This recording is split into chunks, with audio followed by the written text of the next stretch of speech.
This is DC, powered by people and ideas, where the community comes together, voices are heard, and decisions are shaped. So I want to start by saying, welcome home. Connecting you to what matters and to each other. How you doing? You know, what's the tea? I'm Lorenzo Hall, and this is the DC Beat. And it's good to see you. Welcome to the DC Beat. I'm Lorenzo Hall. As of this Wednesday night, the search is still on for the young people seen throwing furniture at the Chipotle in Navy Yard near Nats Park last weekend. So the FBI is assisting MPD right now, and this is really adding fuel to the debate over youth curfews in DC. So the DC Council voted 8-5 to pass a permanent bill, but that won't take effect until later this summer. With the holiday weekend approaching, the warmer weather, and children out of school in a few weeks, Mayor Bowser is urging the council to pass emergency legislation to restore the extended juvenile curfew in DC. Now, you can see her tweet right there saying, "We cannot afford further delay." In the meantime, the U.S. Attorney for DC, Jeanine Pirro, is doubling down on plans to punish parents for their children's behavior. She's also taking aim at the DC Council. To call every one of these members of the DC Council and tell them that we need a curfew.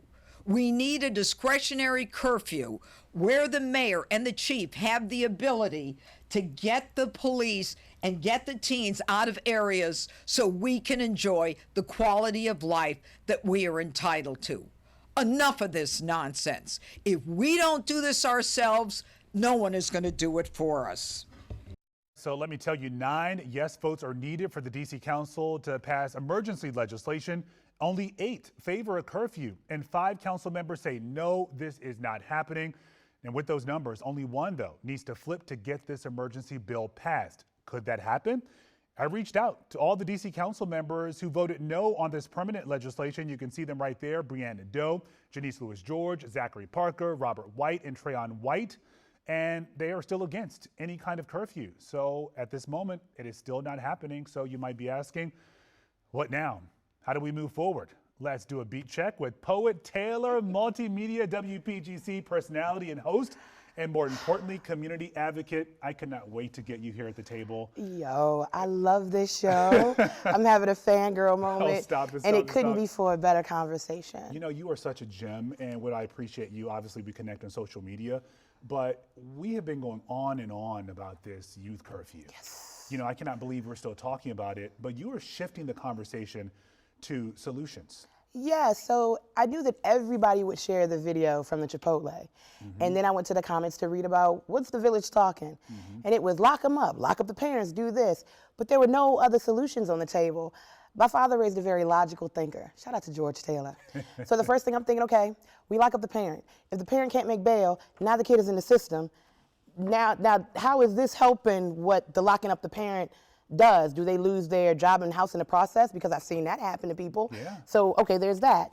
Then we look at, y'all keep making curfews and the kids are still outside. So somewhere there's a disconnect. And I think it's more so talking at these children and not talking to them. And then the other option that I'm giving people is to look at it as almost like a pie. Yeah. There are some kids that are coming outside with the full intent of doing something. I used to be one of those kids. There were things being done to me where I called home. Home wasn't safe for me. And when I walked out the door, anybody could get it at any time. There are some that are being followers. Because I don't want to be the odd person out. I don't want to get teased at school. I don't want to get bullied. So I'm just going with the flow, not even thinking that I could be in the midst of something like that Chipotle situation where everybody gets locked up even if I didn't do anything. Right? So it's all these different things that we can look at. I know there's some kids out here whose parents would be like, not my kid ever. And if it was legal to do all kinds of things, would. So are we talking to that? DPR has over 1,700 programs. I know Crowns Incorporated. I know Dion's at Sycamore and Oak. They do things. I don't think that's it. How the baby's going to get there? Right. These are the questions that I started asking on my show. And then the other, of course, was, what are you talking to your kid about? Because let's not act like while we were young, our parents knew. Too good. Like, or think about when you were younger, if you want to admit this on the show. Yeah. Did your parents always know where you were, and did it match what you told them when you left the house? Oh, Mom is watching right now. So is mine. Hi, Patricia. I love you. Hi, Mom. So it's that. So when I walk in the community, I'm walking thinking of every experience, even the ones that don't mirror mine, because at the root of all of this is something. What's the why? Why are you out here? Why are you doing that? And that why leads to a bunch of different things. So why is there such a disconnect? I feel like we have DC leaders for the most part who grew up here, who understand this dynamic. I'm talking with you right now and I'm like, yeah, this all makes sense.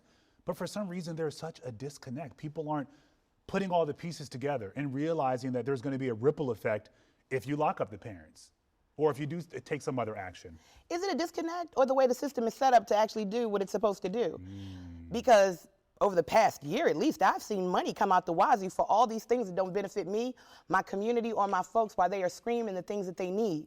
So is it really the case that it's not programming, or is it when you look at people that are boots to the ground, Black Swan Academy, Guns Down Friday, the Trigger Project, Bullying is Not Dope, like the Creative School, there are people out in the street doing the work. But if I got to jump through hoops and do a bunch of things to get the grant money I need, when some kids just want a safe space and something to eat, that's where it's wrong. People are running for mayor right now. They're running for all these different things that are happening in the city. Those should be the questions that we're asking.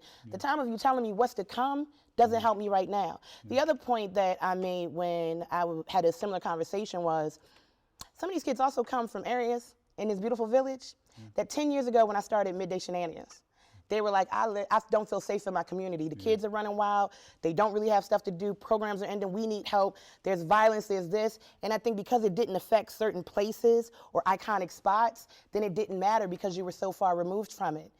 Gentrification means that you may relocate me and my family or build around us, but the root of whatever is challenging us to not be able to succeed is still there. And that's a whole nother story for a whole nother show. But you know, I talk with the folks at the House DC in Southeast, Anacostia, and this has been the primary example from them. They're saying, you'd be surprised. Some of these children just need a hot meal at night.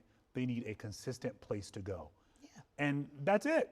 I'm not saying that's the only issue, but I mean, even when you give children the basics, it can make such a big difference.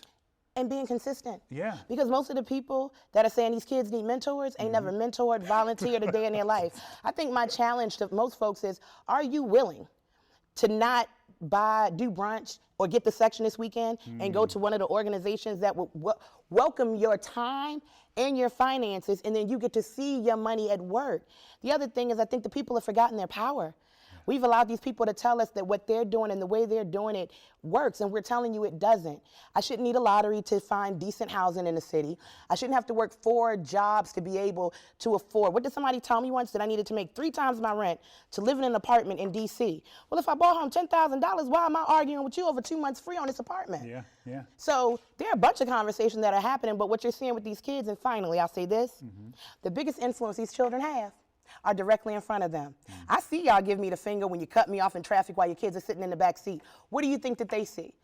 Like, I know we can say Cardi, we can say music, you can say whatever you want, but the biggest influence these babies have are the people that are physically within a 4-block radius of them, who they see in school, who they see doing, moving, and grooving. You want to see these babies change? Then show up for them consistently. And that looks like a bunch of things, a bunch of ways. I could talk to you all night. Sorry. No, you are so great. I'm so glad you were able to come on. You are such a gem in our community. I appreciate everything you do. Thank you. You run for mayor, okay? You know what? I'm considering a few things, but while I have you, I want to say thank you. I don't even know how much time we have. It's so easy to go with that. If it bleeds, it leads. It's another thing to lead with love, be kind, and give grace. And I think you are exemplary in media of showing that we can do that. You can lead with love, be kind, give grace, and all these magical things happen. So Gotta protect our community. Let's do it. If not us, then who? Thank you for it. Appreciate you. All right, so a lot of people sounding off about this as well. The man seen on video throwing a keg through the window at Georgetown Cupcake on Sunday. Police now say he may be tied to another vandalism case. So police want you to take a close look at this photo here. They're searching for the person who they say damaged a business along the 1900 block of M Street back on April 24th. Investigators now believe it's the same suspect involved in this week's attack at Georgetown Cupcake. The shop's owner shared this new video showing the suspect walking near the store late Sunday night. Moments later, you see the person throw a keg through a window while employees were inside. Thankfully, no one was hurt, but if you recognize that person, again, DC police still searching for him, give him a call. On a lighter note now, DC is getting ready for pool season. It's that time there. Bowser is going to mark the opening of DC outdoor pools with the annual Jump in DC event at Anacostia Pool. So this kicks off what's known as the early season. This is when the outdoor pools open on weekends starting May 23rd, this weekend. Also, it's DC Black Pride Weekend, a celebration of the city's Black LGBTQ community. There's going to be workshops, networking opportunities, and lots of parties, including one hosted by Rini Leaks at Echo Stage, if you haven't heard yet. But let me tell you, this celebration of DC's Black LGBTQ residents began on May 25th in 1991 at Banneker Field in Shaw, right across from Howard University, one of the nation's first gay pride events for people of color. Organizers Wilmore Cook, Ernest Hopkins, and Theodore Kirkland created the event to celebrate Black LGBTQ plus culture and raise money for people of color living with HIV and AIDS. More than 800 people showed up that first year. This happened after the clubhouse closed. That's what it was known as back then, a membership nightclub in Petworth. Black LGBTQ Washingtonians founded the club, but the HIV and AIDS epidemic shattered this community and membership, forcing it to close in 1990. More than 3 decades later, DC Black Pride remains one of the nation's largest gatherings for Black LGBTQ plus community culture and support. And I want to talk about this a bit more now with Ra Amin, an advisory neighborhood commissioner in Brookland and a member of the Rainbow History Project. He's also part of the team working right now to preserve DC's Black LGBTQ history and help produce a preservation report. Ra, it's good to have you at the table. Hey, Lorenzo, it's good. It's good to be back, man. It's been a while since I've seen you. Yeah. Happy DC Natives Day. Happy DC Natives. That's right. I'm a native Washingtonian, third generation. Yeah. And with that said, talk to me about the importance of preserving DC's Black gay history. I know that you've been working on this preservation project. The DC Council passed an act 2 years ago requiring the DC Office of LGBTQ Affairs to produce this report on DC's Black history. Yeah, I think you cannot talk about DC's history without talking about DC's Black history, and you can't talk about DC's history without talking about DC's Black gay history. And I think that's why this report is so important and so timely and so appropriate for this time. And so what this report does, it preserves, archives, tells the stories of Black LBG plus DC, the leaders, the organizers, the spaces, all of those things that we covered in this report. And I mean, it was just such a great opportunity to really get a chance to go over all of this, because I got a chance to talk about people that I knew and people that I've heard of, and also to talk about spaces and places and things that I did not necessarily know, but of course when you're archiving history and preserving history and listening to stories, you get all of that. And then one thing always leads to something else. It always leads to another person. Is there an aspect of this report that you mentioned uncovering this new history? Obviously, this city is rich in terms of its history, but in terms of Black gay history, we don't hear about it a lot. So is there something that you can share with people at home that fascinated you, the history buff here who just loves history, something that you uncovered? Oh, man, that's a really great question. You put me on the spot, man. It was. I know it's so much. There's so much out there. Yeah, I think it really was a lot of stuff. I think that something that really just fascinated me is that we always talk about the intersections, how lives intersect around, race and gender and sexuality and, class and income and all of those things. So to watch and to listen and watch how Black LBG plus DC, how lives is intersected and all of those things. And I think something that really struck all of us very early on, from the very early organizing of LBG plus history in DC, were the same folk that were organizing around civil rights in DC. They were the same folks that were in the Black Power movement of DC. So I think it was this organic, a natural extension for folks that were fighting for equity and equality on that level to eventually come into their own and start to fight for their rights as LBG plus citizens here in the District of Columbia. They were fighting for statehood. They were fighting for, the opportunity to be represented in this country the way that they were supposed to be represented, to have equal rights. And then I think what we all saw, me and all the partners that worked on this grant, is that natural extension, that organic thing that just happened. Like it was just next. It was just the next thing that was going to happen. And I take it you still want more people to come forward with their stories because this was during a time when a lot of people weren't taking photos. They didn't want to be known as, LGBTQ plus. It was just sort of this hidden nature. So I take it at this point, you want people to tell their stories. Yeah, we really do. We really want, I think we've done a great job at collecting those stories, and we've gotten them from all over. We had a few challenges along the way, but I think we've really done a great job. But we know that there are more stories out there. We know that they're always the large names, the pioneers, the organizers, the warriors that we all kind of get to know, that's always a part of the conversation. But what we've learned and what we know is that it was everyday folk who made this decision. Those same people who decided that they wanted to live bold, authentic lives right here in DC. And they were those same people that were driving our buses. They were our school teachers. They were serving you over counters. They were a part of faith communities. They were a part of families, and it was bold. Yeah. It was very bold, and to be out and Black at that time was making a very bold, radical statement. Yeah. So with this project now, what changes? What do you still need? This is obviously DC's Black Gay Pride Weekend. Yeah. What's your message to folks? So our message to folks right here is that, first of all, here to give you exclusive, Lorenzo, the actual report releases tomorrow, so that's really great. You can go to the website. There's several places you're going to be able to find this report. You're going to be able to find it on the website.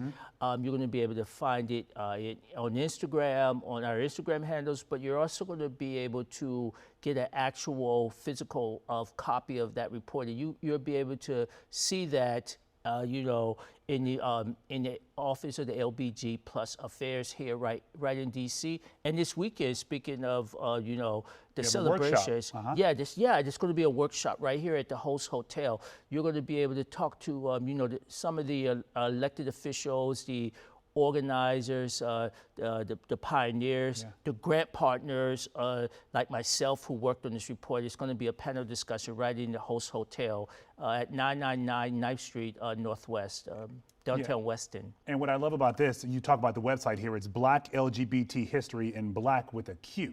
Yeah. So if you're putting in the website, if you're searching for anything on Google, that's where we should be able to find that preservation report. Yeah, absolutely. Okay. That's Black with a Q, BLAQ, right? History.com. Yeah, okay. Yeah, very clever way. My colleague came up with that. Yeah. All right. Yeah. Thank you, Ra. Happy DC Natives Day. Happy Pride. Always great having you. Thank you, Lorenzo. Thank you. It's always great to be here with you. Thanks for what you do. Okay, thank you. All right, so a lot of people also sounding off about the race for DC mayor. We have less than a month to go until the pivotal June 16th primary. New polling conducted by CityCast DC shows a tight race right now between Kenyon McDuffie and Janice Lewis-George. But because of ranked choice voting, the outcome is really tougher to predict. One candidate who is still pushing ahead is Rini Sampath. She is at the table with me tonight. It is great to have you back at the table. Happy to be here, Lorenzo. Thank you. I know you've had a busy couple of months. Busy couple of months since we last saw each other, yes. Yeah. All right, so I got to ask you first about the CityCast polling. Yeah. I don't know if you've seen that by now, but it shows Kenyon McDuffie, George polling pretty highly. Everyone else, there's no one in the top 7%. We're at 4%. Yeah. So we have less than a month to go until the primary. Yeah. How do you make up ground? It's fascinating. Our team, we've got a small data and analytics team. We were breaking down those numbers this morning, and we actually saw it as a very promising poll for a couple of reasons. And so one insight I'll give you is that 24% of voters are still undecided per this CityCast poll. We don't know what those numbers might realistically look like. This was our first independently verifiable poll in the election, kind of a disservice to most voters, I think, but that number really stood out to me. And if you also notice, in the second round simulation, we actually gained significant amount of ground. We came just 7 points below Janice Lewis-George in the second round RCV simulation, which leads me to believe there are quite a lot of supporters for our campaign. Yeah. So what's your strategy at this point? Who are you targeting? Who are you trying to talk to?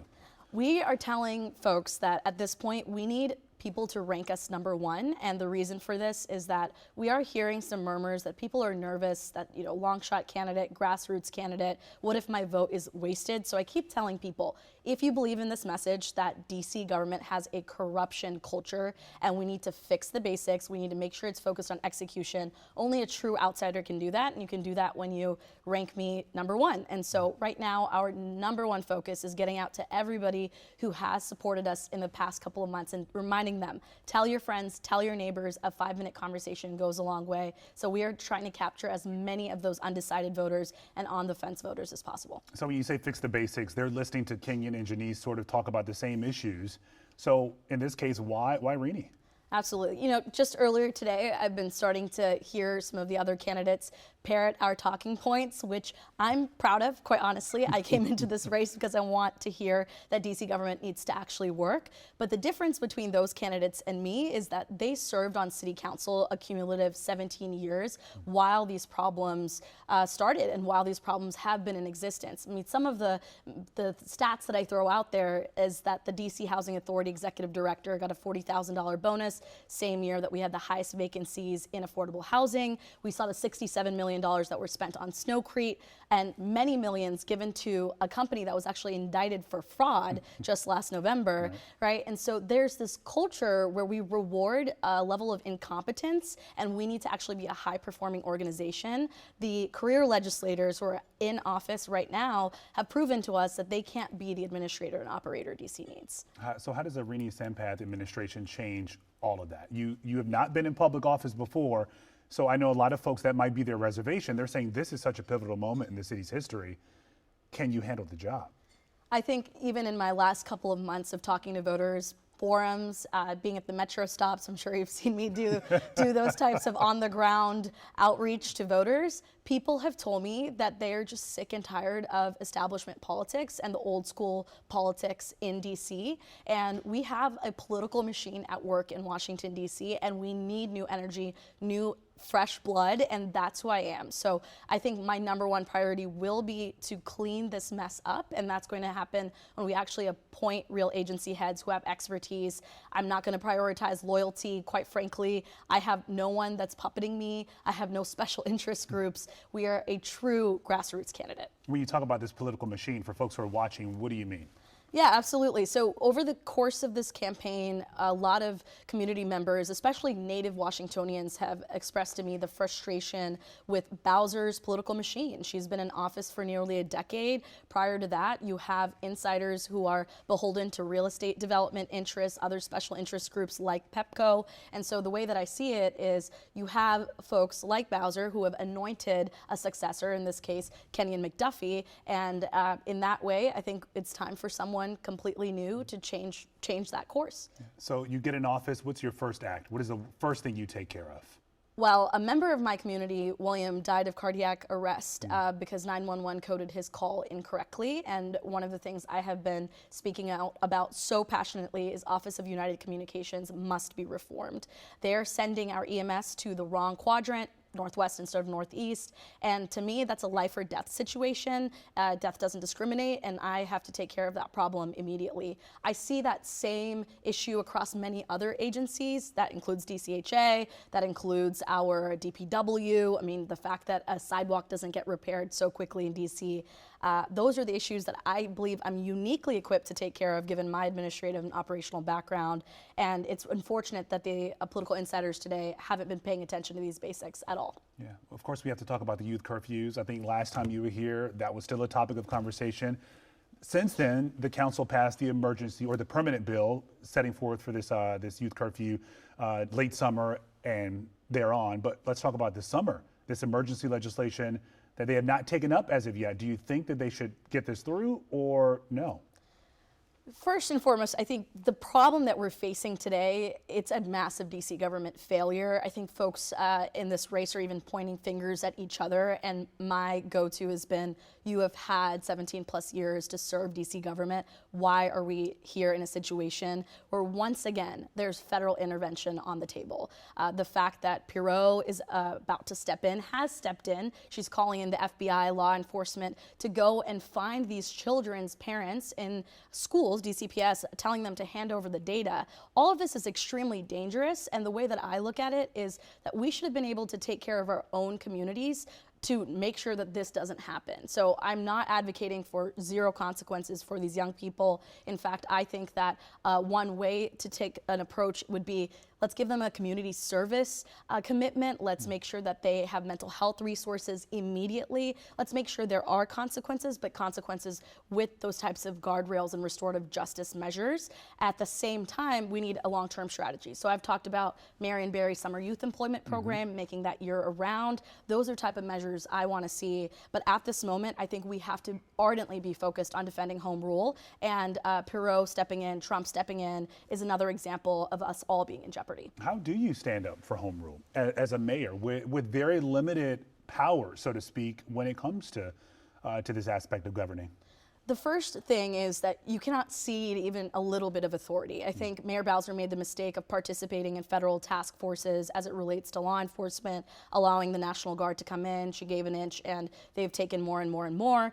The other aspect of this is strengthening the relationship with the Attorney General's office. I've appreciated what Brian Schwab has been able to do thus far. At the same time, are there other tools in the mayor's office toolkit, which I see as essentially a pulpit, to make sure that Donald Trump and his administration knows they can't just walk in and take over our communities. And we've seen Mayor Bowser instead be at the same podium with Donald Trump and I should say Donald Trump's administration. And so that I see as a terrible mistake and one that I would not be making. Yes. So we know right now everyone's talking about the city's revenue stream and how it needs to be diversified. How do you attract more businesses to the district in this sort of economic climate? It's been so disappointing to also see that DC is #1 in the nation in small business failures, or I should say first-year business failures. And along the course of my campaign, I've been talking to many business owners, independently. A lot of restaurants closing. And at this time, they're telling me information that's quite frankly upsetting. I'll give you one example. A business owner in DuPont told me that when he tried to get his permit for his restaurant, a DC government official tried to shake him down for $10,000. And so this goes back to my point about the culture of corruption that we have. I mean, we know that one sitting council member has been indicted for bribery charges. And so just across the board, if we don't root out that level of corruption, we're not going to see the actual businesses coming to DC because they don't even want to open up here to begin with. And so that's going to be act #1. If we don't clean that up, we're not going to see that change. So fix permitting, root out the corruption culture that we have, and then make sure that it's easy for them to open up and stay open. We don't need new taxes. We don't need no fines and fees. And that's something that I'm going to really, really focus on. All right, we have just a couple seconds left, and I want to give you like 30 seconds to say to voters. Obviously, some people have their ballots right now. They were mailed out. Some people may participate in early voting. So we talk about this June 16th day, but we know that people are making their decisions well before then. What do you tell them? I would tell them that vote with your conscience. I think this is a consequential election for DC. We finally have the opportunity to change things out from the old guard, the old way of doing politics, where the most vulnerable residents in DC have been affected by this culture of corruption that we have in Washington, DC. And this is an opportunity to bring in a new generation, fresh blood, new energy. And that's what this campaign represents. And we are so excited to continue on to the finish line. All right. Actually, we have a couple more seconds because we went so fast. Lightning round. Let's Favorite restaurant in DC? Favorite restaurant, Namak in Adams Morgan. It's Mediterranean Turkish. It's so good. I have one more. Astoria too. We just had the lamb stir fry. It was crazy. So good. Favorite landmark in the city? Favorite landmark in the city? Oh man. You know, I see the Washington Monument seems so silly to say. You can't say the Washington Monument. I see it from my roof all the time. Okay, and so it's I'm with like, us. It just surrounds us. DC. It is. And your favorite local politician? Favorite local politician? Oh, is it bad to say that I'm disappointed with all DC politicians? It's pretty on brand. That's how you feel. I can't compete with that. That's right. Rini Thanks, Sampath, Lorenzo. always good to have you here. I appreciate you. Awesome. All right, let's end this show on a high note. Happy DC Natives Day. We are celebrating all the people who were born and raised in DC. So this day came to be after a 2018 Washingtonian magazine ad campaign titled, "I'm Not a Tourist, I Live Here," which featured no black residents. In response, community leaders Angel Gregorio and Tony Lewis organized this photo shoot at Union Market on May 20th of 2018, putting DC natives right there front and center. The next year, in 2019, the D.C. Council signed off on a resolution making May 20th D.C. Natives Day. So once again, happy D.C. Natives Day. Happy D.C. Natives Day to my mom, my favorite D.C. native. That does it for the D.C. Beat. Thank you for giving me some of your time. Truly the greatest gift. I'll see you right here next Wednesday.